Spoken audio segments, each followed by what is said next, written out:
Welcome to Choice Classic Radio, where we bring to you the greatest old-time radio shows.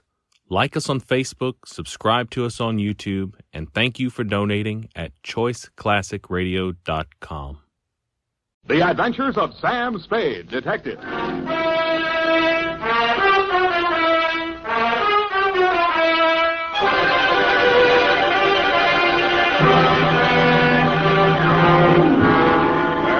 Date, fill it in. To Detective Lieutenant Dundee, Homicide Detail, San Francisco Police, from Samuel Spade, license number 127596. Subject, the Betrayal in Bumpus Hell.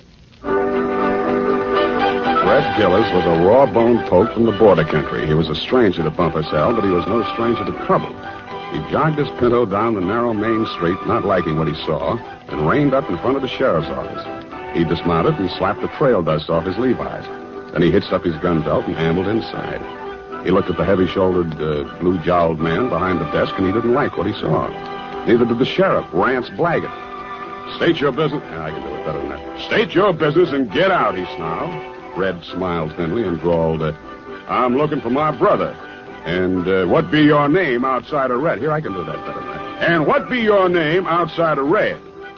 Red Gillis's hand slid toward one of his six-shooters as silently as the sun coming up over the butte. Gillis, he sneered. Red Gillis from the Tonto Rim. That's pretty good. The sheriff's muscles tightened like steel springs and pulled him erect. Ain't no Tonto Rimmer welcome hereabouts in Bumpus Hell, he cursed. That was real good. And then the slap of 4 hands on leather was followed by the simultaneous roar of 4 6-guns. Hey, wait a minute. The sheriff... I know they're in there. Well, who is it? The sheriff is just... Mr. Spade. Miss Cousin next door. Right in the most exciting part. Mr. Spade, now see here. I won't take no for an answer. It wouldn't be neighborly. What is it, Mrs. Kelsey? Never you mind, come along. What are you up to here, anyway? Who, me? Oh, nothing. I'm just relaxing with an apple and a good book, I that's don't all. see no apple, and the only reading matter I see is some Western trash. Trash? Now, come on. There's trouble on the 3rd floor. Well, there's trouble in Bumpus Hell. Don't you swear at me. I'm not... I know my duty, and I know your duty. Now, come on. Move. Ouch! Okay, let go my ear.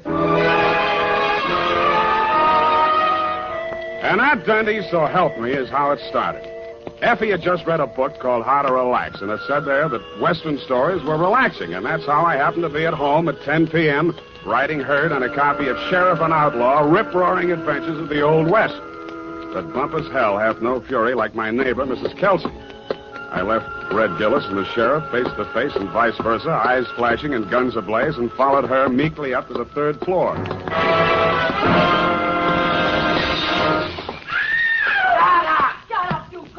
Me a few feet. Fire!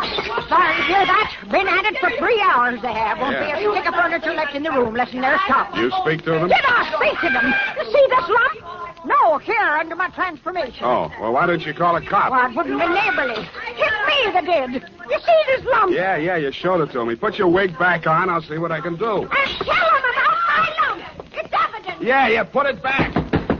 Hey, open up. I would not go back with you if you was the last man on the Hey, open up. Have it your own way. If I catch you without this swear again, I'll tear your hair off. You had, you boy, you rotter, you cheap grifter, you.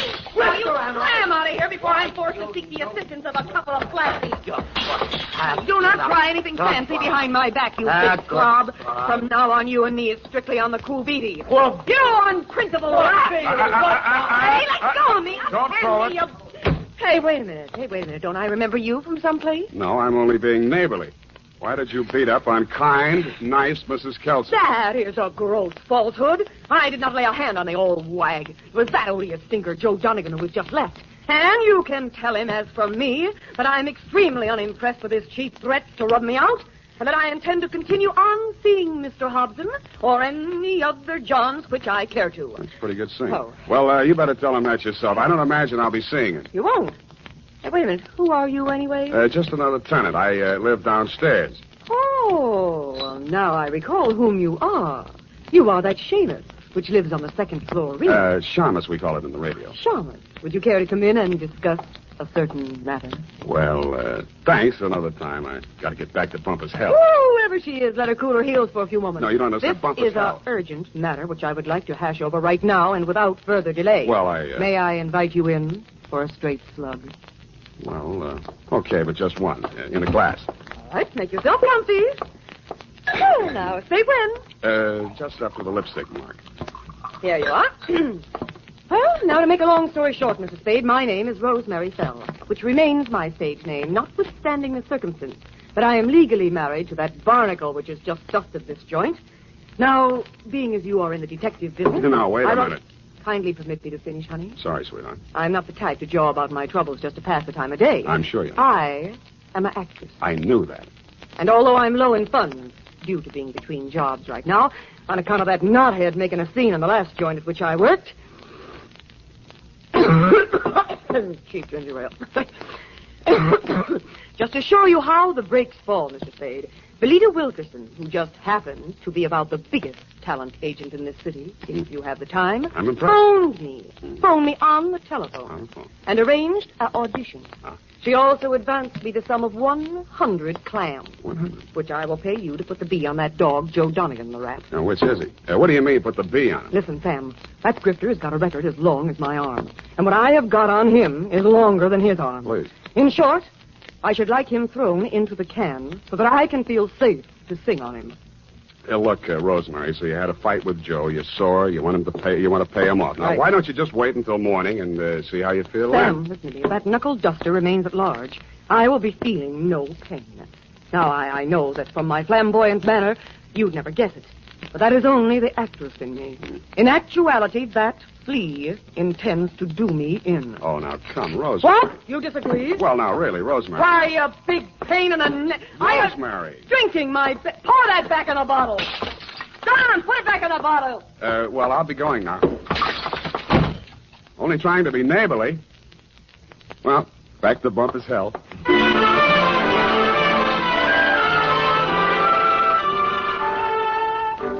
Rance Blaggett, the smoking Colt still gripped in his hairy fists, suddenly pitched forward like a fallen Joshua tree at Red Gillis's feet. Red leaned over with a thin smile playing at the corners of his mouth, not liking what he saw, and lifted the badge off of Blaggett's cowhide vest and pinned it on his own. Bumpus Hell had a new sheriff. Hey. Then I heard it. It sounded like a man sneaking up a fire escape. I went over to the window, raised it, and looked up. I didn't like what I saw. An overcoated figure reached the third-floor landing and stood silhouetted against the lighted window of Rosemary's apartment. He was about the height and weight of that rat, Joe Donegan. By the time I rolled out the window onto the fire escape, his right hand had come out of his coat pocket. Donegan! Donegan, watch it!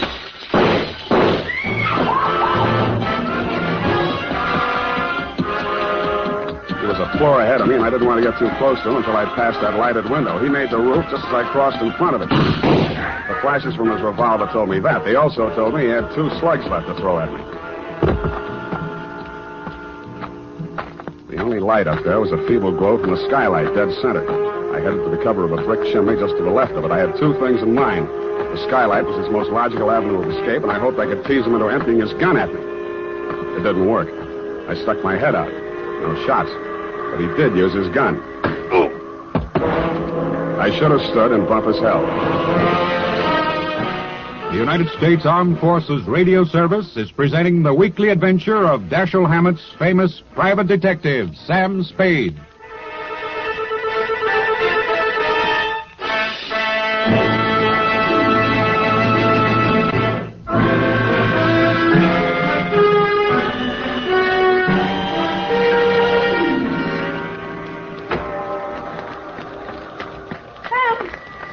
What did that rat do to you, the dog? Sam, speak to me. Come on. Send an Indian to Sutter's Mill.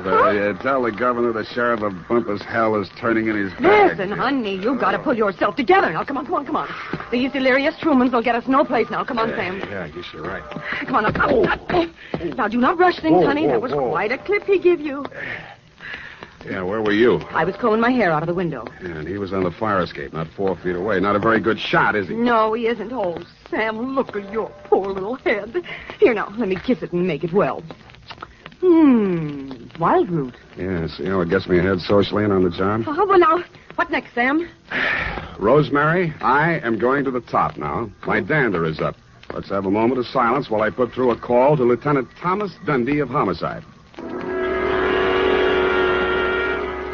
It took your boys less than an hour to locate Joe Donegan and haul him in, Lieutenant. Rosemary's charges were not enough to hold him on attempted murder, and all I could identify was the back of his neck. But you were good enough to bag him anyway, so Rosemary and I could relax. I went downstairs to bed and started Chapter 4. Aha. Red Gillis didn't trust Curly Mallard, the foreman of the Crooked S. Aha.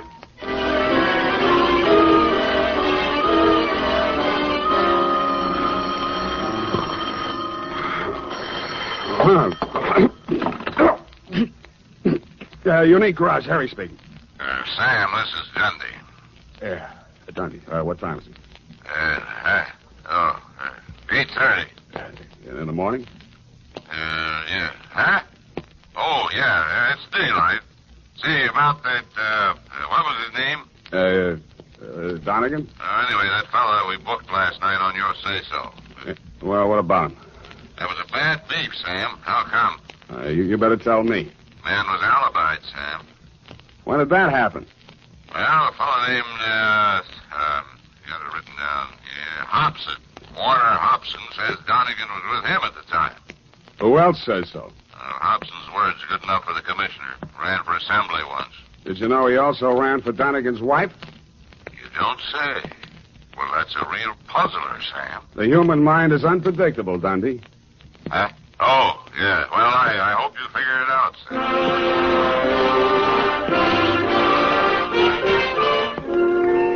While I was shaving, I thought and thought. I wondered what Red Gillis would have done if such a situation had cropped up in Bumpus' hell. A thin smile began to play around the corners of my mouth as I climbed the stairs to Rosemary's apartment. When I got there, I didn't like what I saw.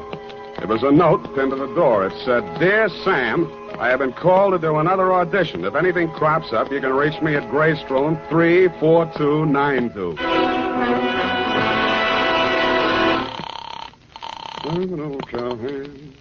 The Belita Wilkerson Talent Agency? I want to speak to Rosemary Fell. Hello? Yes, I'm still on the line. Who's calling, please? Sam Spade. I'm sorry, Mr. Spade. Miss Fell can't come to the phone. Who's in charge there? This is Miss Wilkerson speaking. Yeah, well, why can't she come to the phone? She's in the middle of her audition. Well. Is there any message? Yeah. Tell her Donegan's out and it's Hobson's choice.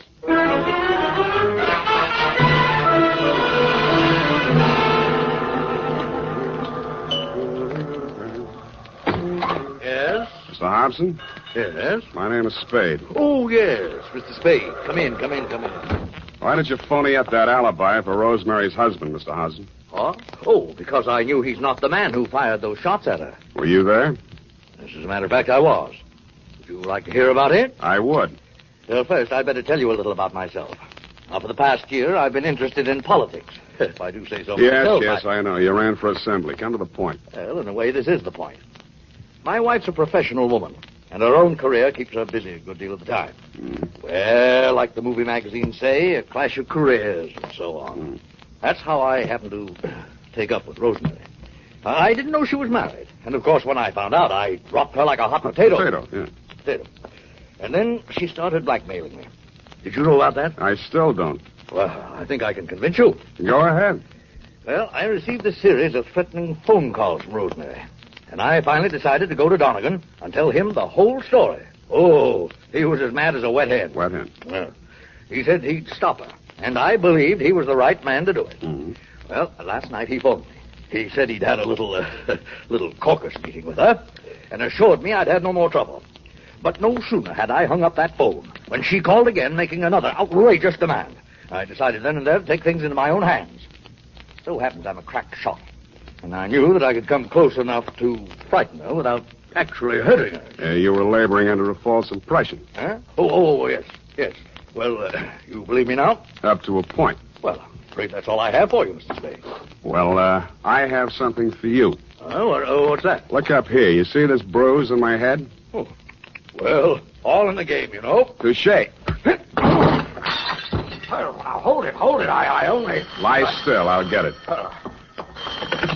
Yeah? This is Rosemary again. Listen, I Now, want to listen talk... me, you cheap ward healer. Yeah. If you don't have that dough for me tonight, I will have no other recourse but to smear your fat puss all over the front pages. Yeah, look, Rosemary... And I am just the individual to do that. You may think you are a wolf in sheep's clothing, but in my opinion, you are nothing but a worm. Yeah, well, look... Goodbye, you rat. And rat. Hey! Hey, Rosemary! Hello! Nuts. Oh, wait a minute, Spade. Well, what did she say? You're going to read it in my report, along with a bill for my services.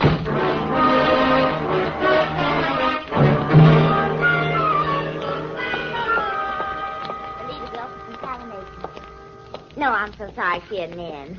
You do that, sugar. Hello there. Likewise. Are you talent or just interested? I could be. In the meantime, is Rosemary Fell still here? Did she have an appointment today? Yes, honey. I called this morning. She was here then. You must be mistaken, No. darling. The office didn't open till noon today. Yeah. Could I talk to Miss Wilkerson? She isn't here just now. Oh, She never gets in till 1. Not until when? She's over at KQW cutting a transcription for our new show, Goal of the Girls and Gay. Oh, no. I mean, Gale of the Girl and Goat. Don't you mean Gale of the Golden Gate? That's it. Girl of the Golden Gate. You said it, and I'm glad. Well, anyway, she isn't here. Oh. Good morning, Maggie. Any calls for me? Oh, yes, Miss Wilkerson, your husband. Oh, Miss Wilkerson, I was telling this gentleman you weren't here. Obviously, I am. Did you have an appointment? I talked to you on the phone this morning. Spade. Oh, Rosemary's friend. Well, you might know. She'll be out in a moment. What a distressing business that was last night.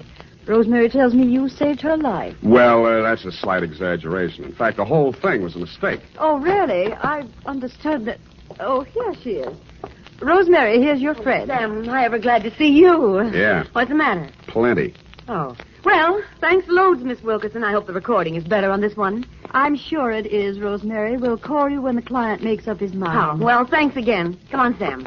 Goodbye, Mr. Spade. Goodbye. Sam, what is this new development that appears to be griping you? Why didn't you tell me you were shaking Hobson down? Uh-huh. And who's been feeding you this pile of gross falsehoods? Look, Rosemary, you may be an actress, but with me, your audition is over, and you did not get the part. And just what are your future intentions in regards to me? None whatsoever. I'm sorry I ever met you, and I'm going back to Bumpus hell. I went back to the office, swiveled my chair into a comfortable position, opened the February number of Sheriff and Outlaw to page 112, Betrayal in Bumpus Hell, Chapter 5, Stampede.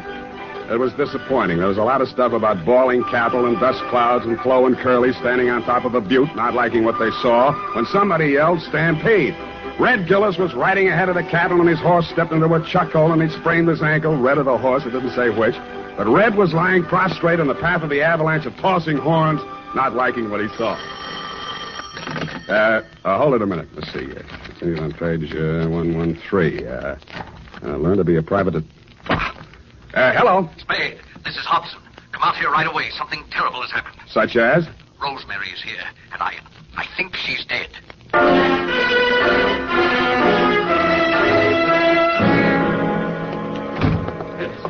In here, Spade. Oh, I don't know how she got in. Oh, yes, I do remember I must have left the door unlocked. Where were you? Why, I just stepped out to get some cigarettes. Can you prove it? Why, no, I'm afraid not. I got halfway and found I didn't have any money and came back. You came back, walked through this room, went in the bedroom, and didn't see the body until you started back? Yes, the lights were off. I stumbled over it. This is the gun? Yes. She did it with my own gun. Oh, I never dreamed her love for me would drive her to self-destruction. Of course, now it's clear what really lay behind her poor, clumsy effort to blackmail me. It was a desperate move to get me back. Oh, I'll never forgive myself for driving that poor girl to this. Don't worry about that, Hobson. This isn't suicide. Murder? Oh, great heavens. What will Belita say? Belita? Yes, my wife. Belita Wilkerson? Professional name, you know. I was explaining to you before that... Oh, that's my wife now. What in the world will I tell her? Never mind, I'll get it. Hello? This is Rosemary for the last time. Who? And I'm just calling to tell you that you have stalled around too long. I have talked to your wife and told her the whole sordid pitch. Why she wants you back, I will never know. But I sold you cheap, and you weren't worth a cent more. I am a girl who does not like to do things halfway, but you were just too late. Goodbye, you fathead. Yeah, Rosemary, I guess we were all too late.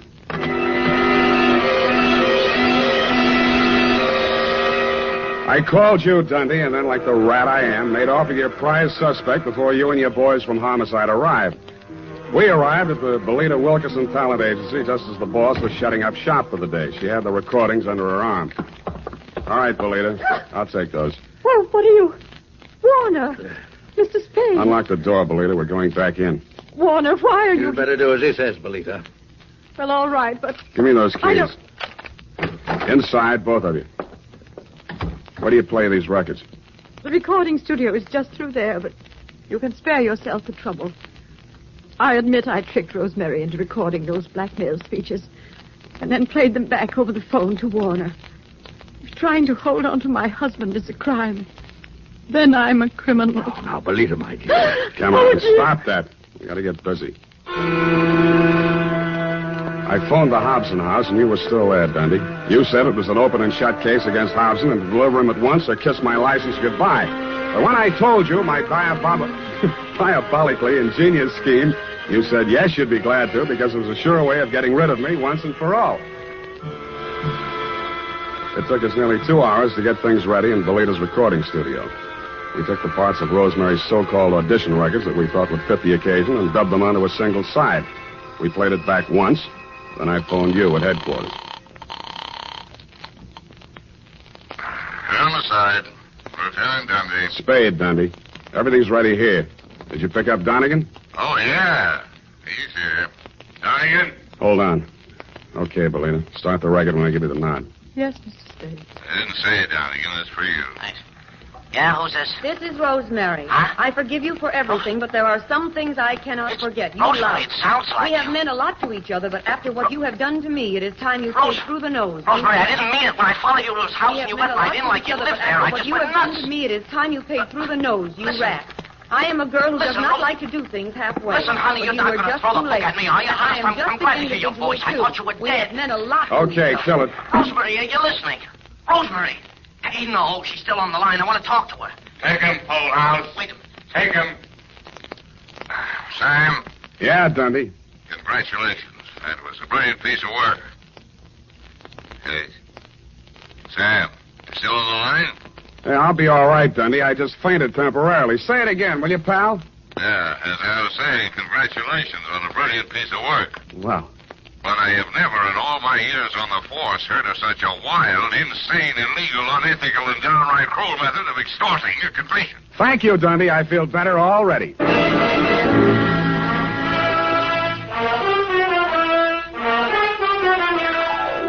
Period. End of report. But Sam, what happened? Effie, I thought I had made that abundantly clear. No. In order to discredit her husband's paramour, Belita gave her a come-on about an audition and had her play the part of a blackmailer reading lines from a script which she, Belita, had prepared, and thereupon proceeded to play said records over the telephone, well knowing that her husband would erroneously believe Rosemary to be a blackmailer in fact, and would drop her like a hot spud. No, Sam, no, I don't mean Don't that. interrupt. Oh. It was my inspiration, I, Sam Spade, to use Belita's fiendish device for a higher purpose. No, Sam, no, Yes. that is what No, Sam, I meant the Western story. Betrayal and Bumpus Creek. It is not Crick, Effie. You can't say H over the radio, Sam. Oh, yes, you can. Bumpus Hell is the post office designation of a hamlet right here in California. It is? Mm-hmm. Well, anyway, what happened? Did Red Gillis ever find his brother? I didn't quite finish, Ev. Go type that up, and I shall.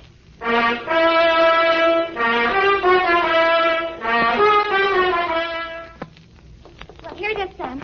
Oh, Sam, what's the matter? You don't look at all well. Can't be. It didn't happen. It's a misprint. That's what it is. What, Sam? What? Maybe the writer was tired. Oh, Sam, it's only a story. That's what you think. Well, did Red Gillis find his brother? I won't tell. Oh, now, Sam, now, don't be childish. Oh, well, all right. Remember the sheriff he shot on page 1? What? Yeah, it turned out to be the new schoolmarm. Oh, how ornery. A woman, huh? Nice. Get off. Good night, sweetheart. This is the United States Armed Forces Radio Service, the voice of information and education.